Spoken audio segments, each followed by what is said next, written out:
Fungsi seterusnya, kita pergi ke bahagian maklumat MyTax. Di sini anda akan isi pendapatan lain dan juga pelepasan cukai untuk kurangkan jumlah cukai yang perlu dibayar. Pertama ialah bahagian pendapatan lain. Di sini anda hanya perlu isi jika ada pendapatan selain bisnes. Contohnya, gaji kerja tetap, pendapatan sewaan atau pendapatan lain seperti faedah, royalti atau pencen. Kalau ada, anda boleh pilih ya dan masukkan jumlah. Kalau tiada, boleh pilih tidak.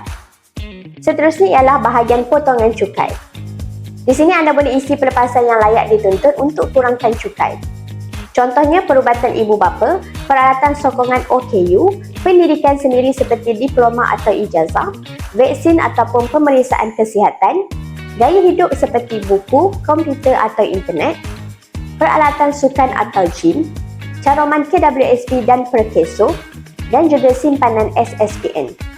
Kalau ada perbelanjaan ini, pilih ya dan masukkan jumlah yang dibelanjakan. Setiap pelepasan yang dituntut mesti ada resit sebagai bukti. Untuk setiap pelepasan yang dituntut, anda juga boleh terus upload resit ke dalam sistem sebagai rekod. Anda boleh terus upload resit dalam sistem dan boleh simpan sebanyak mana resit untuk setiap pelepasan. Resit ini penting jika LHDN minta semakan pada masa akan datang. Selepas semua maklumat dimasukkan, klik seterusnya. Sistem akan terus bawa anda ke bahagian laporan cukai dan kira anggaran cukai secara automatik.